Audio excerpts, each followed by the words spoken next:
bisa melakukan peribadatan tanpa terusik oleh siapapun, dan itu adalah hak asasi. Karena setiap yang hidup di bumi tercinta ini adalah punya hak yang bersifat asasi, yang punya kepentingan yang sama untuk meningkatkan kualitas spiritualitasnya. Maka pemeluk agama yang lain punya kewajiban memberikan ruang buat yang berbeda keyakinan itu untuk menghambakan dirinya, memberikan ruang buat umat lain untuk melakukan ibadah. Itulah yang disebut dengan toleransi. Nah, peran toleransi ini sangat penting.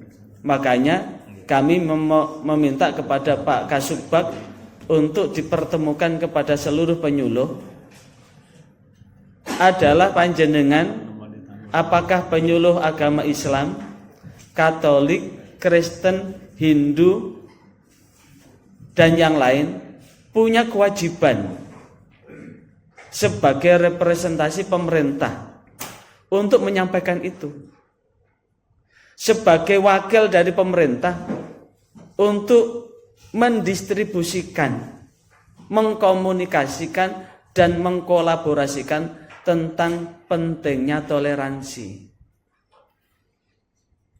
Kemarin saya mendampingi Kepala TPG untuk merumuskan materi kerukunan beragama untuk diajarkan lewat lembaga pendidikan Al-Quran.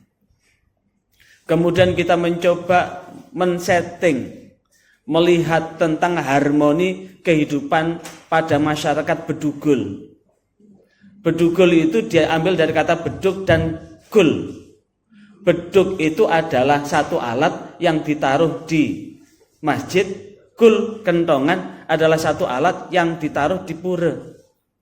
Sehingga muncul namanya bedugul. Antara beduk dan gul ini ternyata bisa hidup berdampingan. Di atas itu masjid besar dan di bawah ada pura yang cukup besar, dan dari ratusan tahun yang lalu bisa hidup berdampingan tanpa terusik. Ketika azan mengumandang, yang Hindu tidak merasa terusik. Ketika ada kegiatan peribadatan di pura juga tidak terusik. Bahkan di Bali kan ada deretan masjid, gereja Katolik, wihara, gereja Protestan, pura jadi satu, dan masing-masing juga punya umat masing-masing.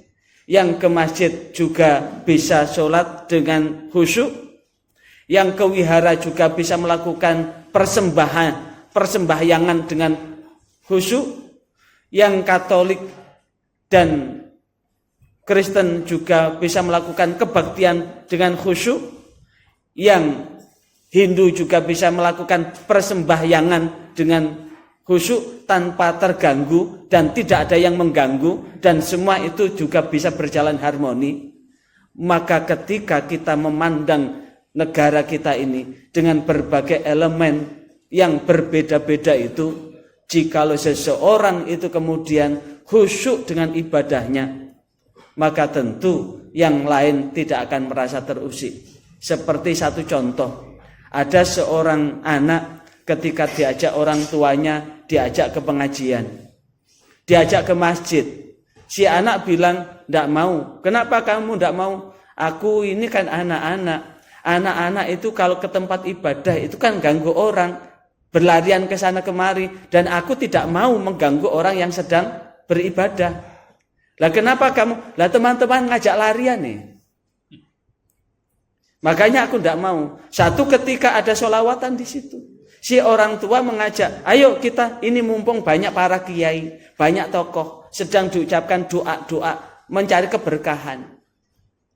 Si bapak bilang, ini nanti kamu tak kasih tantangan, kalau kamu bisa berhasil, bapak akan kasih hadiah pada kamu. Apa? Ini nanti kamu silahkan bawa air di gelas dan silakan dibawa di nampan. Jangan sampai tumpah gelas itu airnya sampai selesai. Betul, saat sedang meminta doa dari orang-orang soleh tadi, si anak sambil bawa nampan yang ada gelasnya, dan gelasnya itu diisi air penuh. Dia mencoba agar apa? Air yang di gelas itu tidak tumpah. Dia berjalan hati-hati, pandangannya fokus di air supaya tidak tumpah. Begitu selesai, si bapak bertanya, ada berapa anak-anak yang sedang berlarian? Apa jawaban anak? Maaf Pak, saya tidak memperhatikan. Saya hanya memperhatikan agar gelas ini tidak tumpah.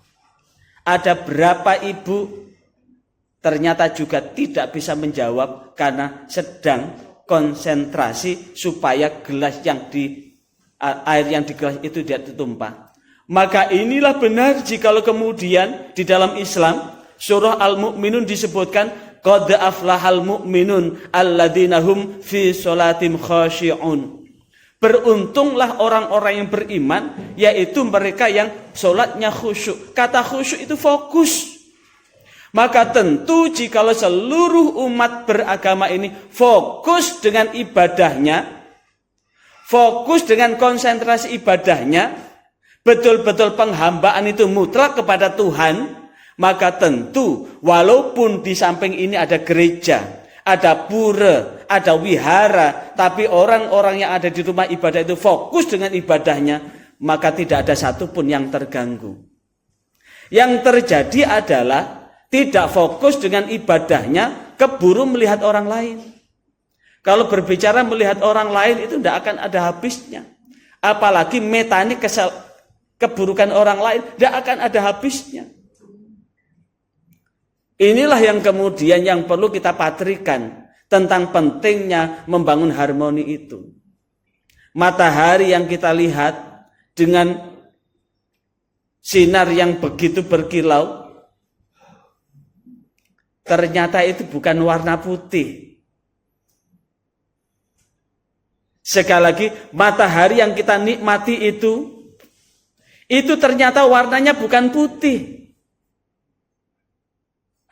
Apa buktinya? Ketika hujan rintik-rintik, sinar matahari itu kemudian dipendarkan oleh air itu, ternyata warnanya adalah warna pelangi. Ketika matahari itu kemudian dibiaskan di kaca prisma, ternyata matahari itu warna pelangi. Warna pelangi itu bukan LGBT loh ya.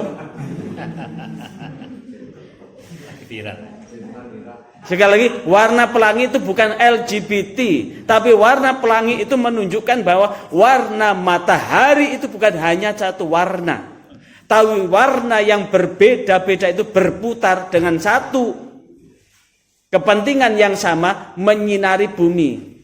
Makanya ada lagunya, bagaikan sang surya menyinari dunia.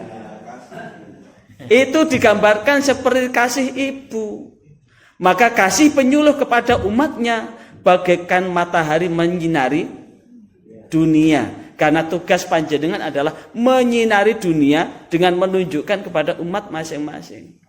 Yang perlu kita jaga sekarang adalah jangan sampai umat satu dengan umat yang lain ini bertikai. Jangan sampai umat satu dengan yang lain ini bertengkar. Dan panjenengan yang berkewajiban untuk mendamaikan dan merukunkan. Maka inilah kemudian munculnya EWS rukun. Apa itu EWS rukun? E itu early, W itu warning, S itu sistem deteksi dini. Si rukun, sistem informasi Indonesia rukun. Apa EWS rukun? Early warning sistem informasi Indonesia rukun. Lah, Ini kemudian minta sumbangsih panjenengan untuk mengawal si rukun itu. Mohon angkat tangan yang dipilih Pak Kepala Kantor untuk menjadi inputer. Karena di EWS itu ada 3 komponen. 1 inputer, yang kedua verifikator, yang ketiga viewer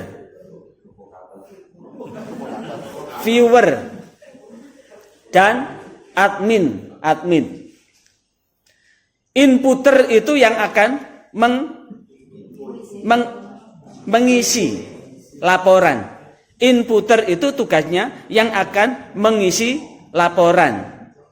Laporan itu bisa narasumbernya dirinya sendiri ketika dia menyaksikan dengan mata kepala.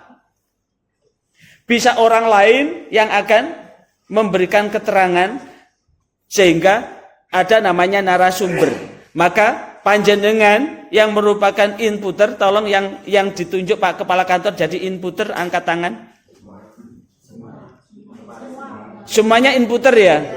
Kalau panjenengan sebagai inputer, pertanyaannya, kasus Sabto Darmo yang ada di perbatasan Parik Kandangan itu udah dimasukkan belum? Yang ada dari Kandangan angkat tangan. Parik? Halo? Yang dari Parik Kandangan? Udah dilaporkan di EWS belum? Belum. Ah ini namanya telat itu.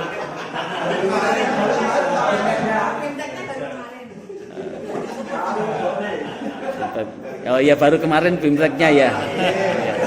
Oke. Ya, ini mohon izin Pak Kepala, sekaligus itu kan sudah dikasih surat tugas ya Pak Kepala ya.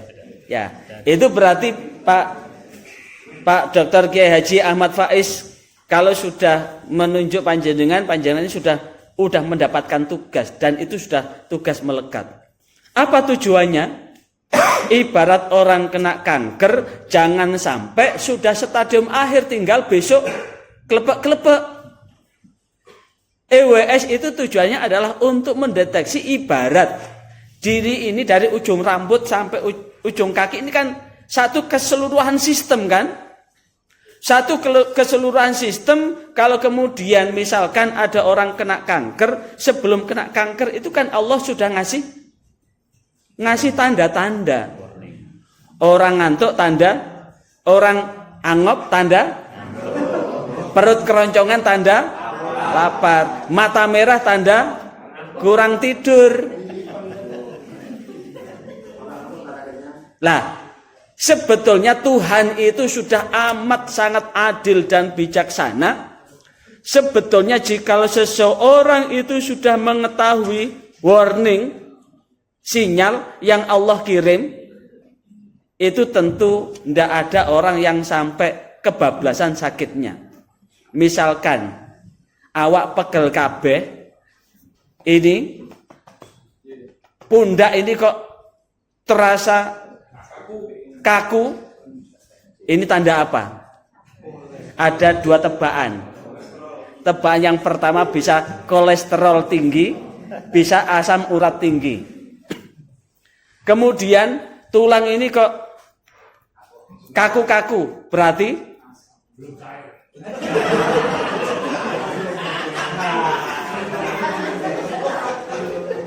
bisa juga karena kolesterol tinggi. Lah panjenengan malam-malam kencing bolak-balik lebih dari sekali, tanda itu kadar gulanya tinggi. Gak bisa tidur, tandanya mikir utang.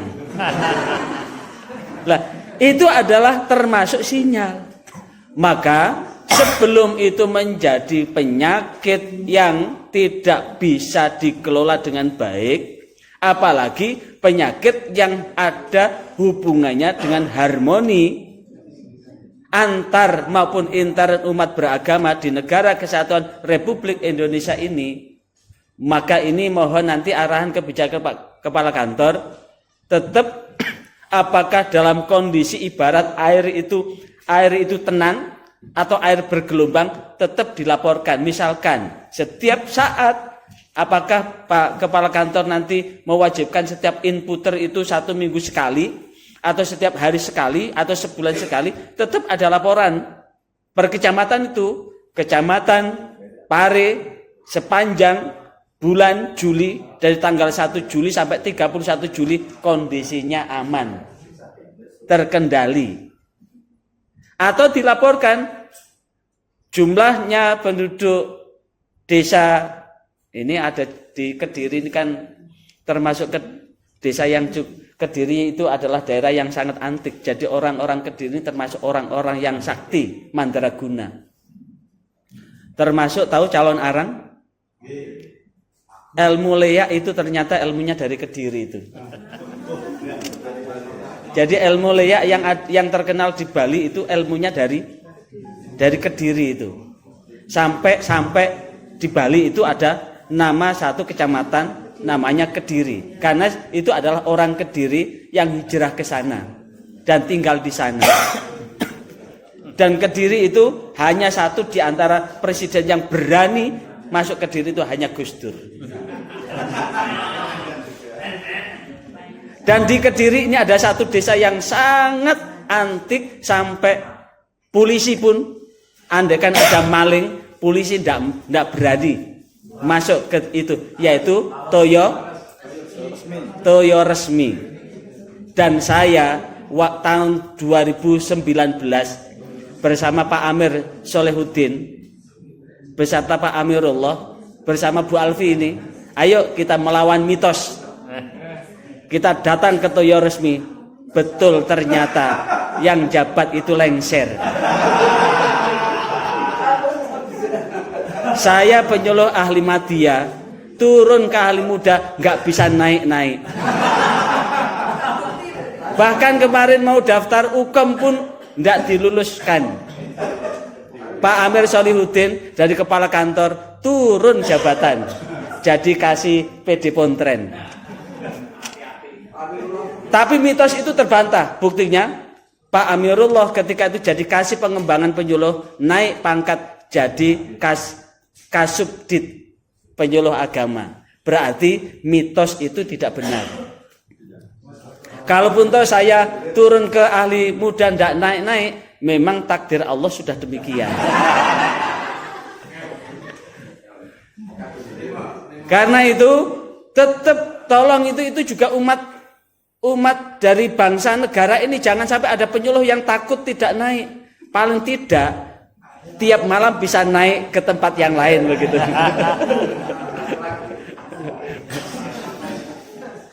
Nah, kembali pada kepersoalan ini, maka posisi ini tolong hal-hal yang berkaitan dengan masalah keumatan, terutama pada kondisi kewilayahan di mana panjenengan di kecamatan mana, kabupaten mana, tetap secara rutin laporkan kondisi yang ada di lintas tugas yang telah dilaksanakan itu. Tujuannya apa? Jikalau terjadi sesuatu masalah segera terselesaikan. Termasuk ini, kami ucapkan terima kasih kepada Bapak Dr. Kiai Ahmad Faiz yang menyampaikan bahwa terkait dengan apa yang sudah viral di Sabto Darmo itu adalah internal, ditambah keterangan Pak Kasubag bahwa ini adalah urusan lahan. Karena dari yang diterangkan Pak Kasubag tadi adalah urusan internal keluarga, yang kebetulan dari penganut Sabto Darmo itu yang di sini belum ada kumhamnya, yang di Jogja sudah ada kumhamnya. Lah ini nanti mohon izin Pak Yai, nanti kami akan datang ke kandangan untuk melihat Pare dari dekat dan mohon untuk ditemani penyuluh yang dari Pare. Lah berbicara tentang ini, kembali kepada tentang pentingnya kerukunan. Tentang pentingnya kerukunan, bahwa Indonesia ini dibangun di atas keberagaman suku, budaya, bahasa, dan agama. Itu sebuah keniscayaan. Jadi sekali lagi, Indonesia itu dibangun di atas keberagaman, multikultural, multi etnis, multi ras, dan multi agama. Bahkan seluruh wajah di muka dunia ini semuanya ada di Indonesia. Wajah Afrika ada, wajah Cina ada, wajah India ada, wajah Amerika ada, wajah Arab juga ada, bahkan Arab Pati Genah juga banyak. Artinya apa? Semua wajah itu ada di Indonesia ini. Ini menunjukkan bahwa bersyukur kita ditakdirkan untuk hidup di Indonesia ini adalah bagaimana dengan keberagaman ini kita bisa merawat itu. Nah, ini yang perlu kami tekankan, bahwa moderasi beragama itu berbeda dengan mencampur agama. Sekali lagi, moderasi beragama itu berbeda dengan mencampur agama. Ibarat buah itu beda antara jus dengan salad. Kalau jus itu berarti buah itu di blender jadi satu sehingga menjadi satu minuman. Tapi salad itu adalah buah tetap dalam wujudnya. Yang semangka tetap semangka, yang salak tetap salak, yang nanas tetap nanas, yang pepaya tetap pepaya, yang apel tetap apel, ditaruh di satu wadah kemudian dikasih mayones. Sehingga yang mau makan apel tetap rasa apel, yang makan pepaya tetap rasa pepaya. Mayones ini adalah untuk merekat. Merekat ini adalah namanya Pancasila. Mengikat satu ikatan Pancasila adalah bagaimana semuanya hidup rukun di dalamnya tanpa mengusik dan diusik. Masing-masing mempunyai hak untuk hidup di dalamnya. Karena itu, jikalau kemudian di Kediri, masih di Kediri juga, jikalau di Kediri ini ada namanya pesantren lintas agama yang sempat heboh itu, namanya pesantren. Pesantren itu dulu kan dari kata cantrik, pecantrian, kemudian diganti santri, menjadi pesantren. Lah, kalaupun toh nanti mau bikin istilah yang lain, tidak apa-apa, silahkan. Tapi kalau kemudian dengan bahasa mencetak santri dengan lintas agama, tentu sebelum kita untuk menyimpulkan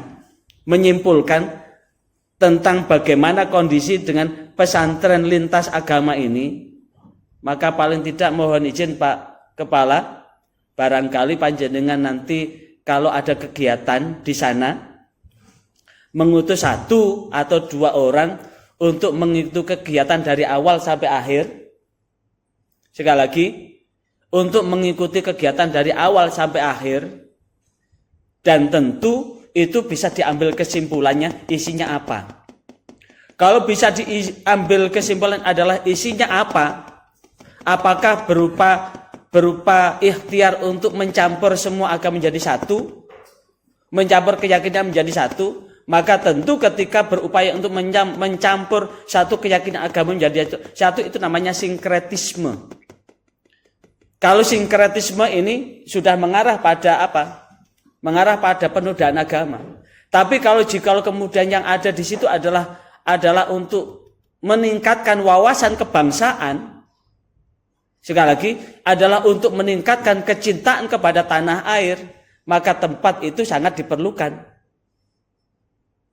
Jikalau kemudian di wadah itu kemudian memberikan ruang gerak yang sama, ruang ekspresi yang sama, ruang ibadah yang sama, ketika semua siswa, semua orang yang berkumpul di tempat itu dengan agama yang berbeda, yang Islam waktunya sholat dikasih ruang untuk sholat, yang Katolik, Kristen waktunya kebaktian dikasih ruang untuk melakukan kebaktian, yang Hindu, Buddha dikasih kesempatan ibadah dengan kesempatan yang sama, dan masing-masing diberi hak untuk ibadah, tidak apa-apa.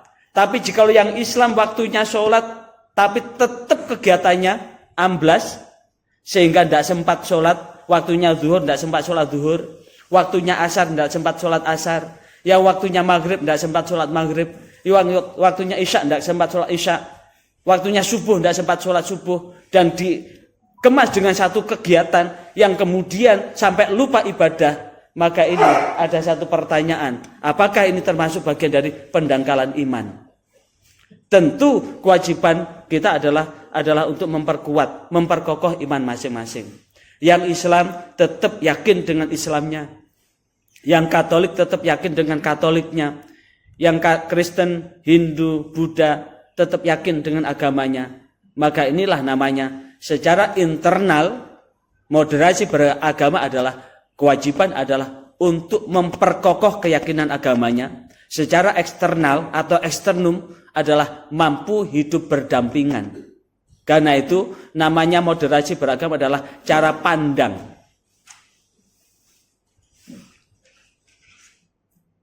Dalam beragama, dalam kehidupan yang bersama, yang di situ tetap satu, menghormati martabat orang lain, martabat kehidupan ini. Yang kedua adalah tetap memandang tentang kepentingan hidup bersama tanpa harus menista satu dengan yang lain. Endingnya akan tumbuh sikap toleransi, dan toleransi itu adalah bagian dari hasil dari moderasi beragama itu.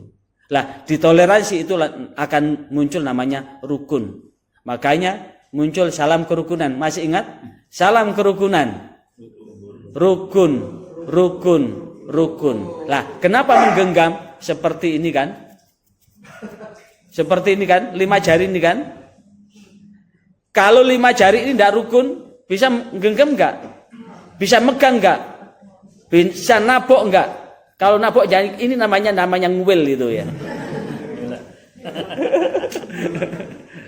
Tapi kalau nabok ya harus rukun. Kami kira itu sebagai ini untuk barangkali nanti menginformasikan kondisi di masing-masing, sekaligus